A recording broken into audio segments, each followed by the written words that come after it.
Jail অপরাধীদের উচিত শাস্তি দেওয়ার একটা জায়গা, কিন্তু এমন কিছু জেল আছে যেগুলোর নাম শুনে অপরাধীরা ভয়ে কেঁপে ওঠে। তার মধ্যে একটি হলো ভারতের বৃহত্তম তিহার জেল। নিউ দিল্লির চাণক্যপুরী অঞ্চল থেকে 8 কিমি দূরত্বে অবস্থিত তিহার নামক একটি গ্রামে এই তিহার জেল অবস্থিত।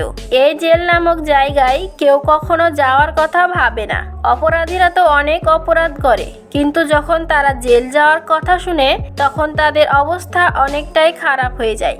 আর তিহার জেলের কথা শুনলে তো তাদের মাথায় বাজ পড়ার উপক্রম হয়। শুধু ভারত না, দক্ষিণ পূর্ব এশিয়ার বৃহত্তম জেল হলো এই তিহার জেল। চোর, হত্যাকারী, ড্রাগ সাপ্লায়ার, সমস্ত রকম অপরাধীদের শুধরানোর জন্য এই তিহার জেল।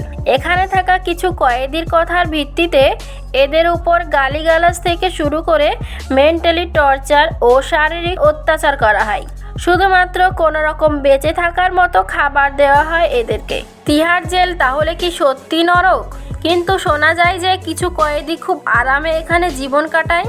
আজ আমি আপনাদেরকে জানাবো এই তিহার জেলের ভিতরের কিছু কথা এবং এর কিছু অন্ধকার দেওয়ালের সত্যি কথা। তার আগে আমার চ্যানেলে নতুন হয়ে থাকলে চ্যানেলটিকে সাবস্ক্রাইব করে দিবেন। তো চলুন শুরু করা যাক। আপনারা হয়তো অনেকেই এই তিহার জেলের নাম শুনেছেন, কিন্তু এই তিহার জেলকে তিহার আশ্রমও বলা হয়। এটি শুধু ভারতের নয়, দক্ষিণ পূর্ব এশিয়ার সব থেকে বড় জেল। এই জেলের নাম তিহার হওয়ার কারণ হলো এই জেল নতুন দিল্লির চাণক্যপুরী অঞ্চল থেকে 8 কিমি দূরত্বে তিহার নামক গ্রামে অবস্থিত। সরকারের থেকে 5200 জন কয়েদি রাখার অনুমতি থাকা সত্ত্বেও এখানে বর্তমান প্রায় 12,000 কয়েদি আছে। তো চলুন জানা যাক এই জেলের ইতিহাস।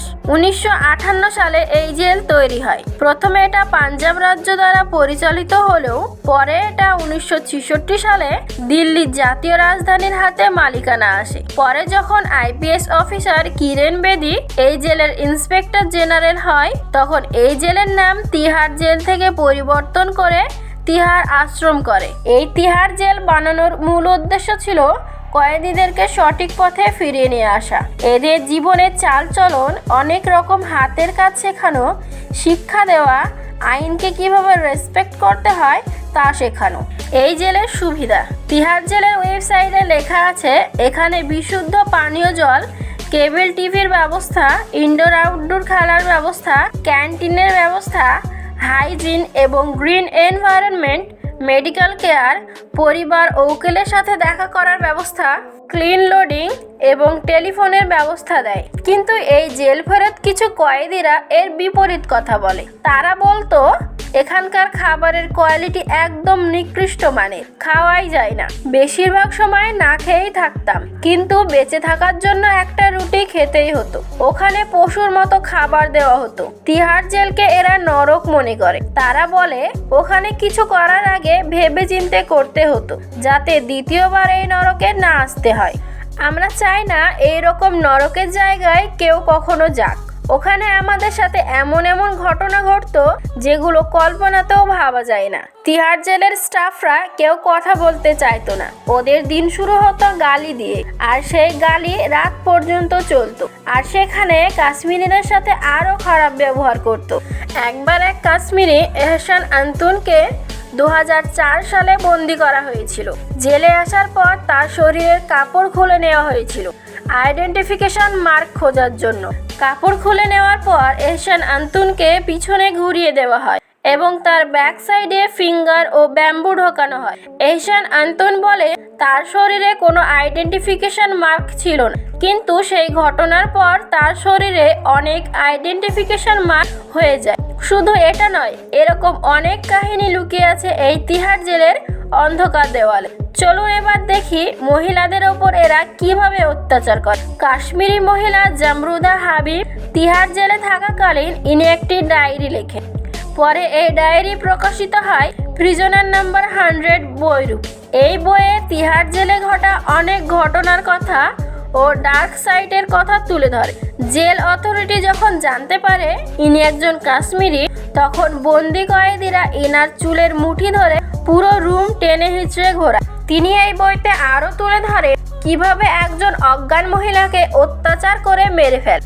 এখানকার হেলথ ফ্যাসিলিটি খুব খারাপ। এখানে ডাক্তার নেই, মেডিকেল গাইডলাইন।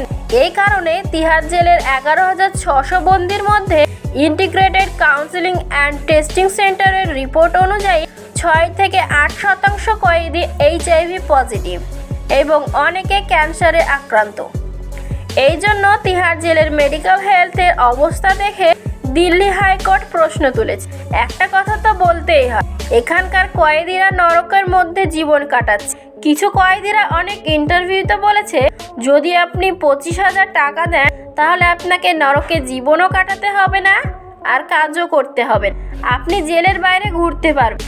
এইভাবে মাসে 1 থেকে 1.5 লাখ টাকার প্যাকেজ তৈরি হয়ে যায়। 2011 সালে তিহার জেলে একটা প্লেসমেন্ট প্রোগ্রাম করা হয়।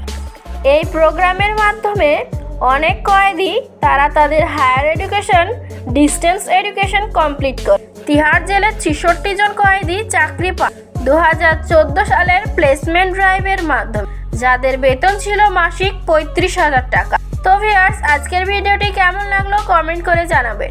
ভিডিওটি ভালো লাগলে একটা লাইক দেবেন। সকলকে ধন্যবাদ।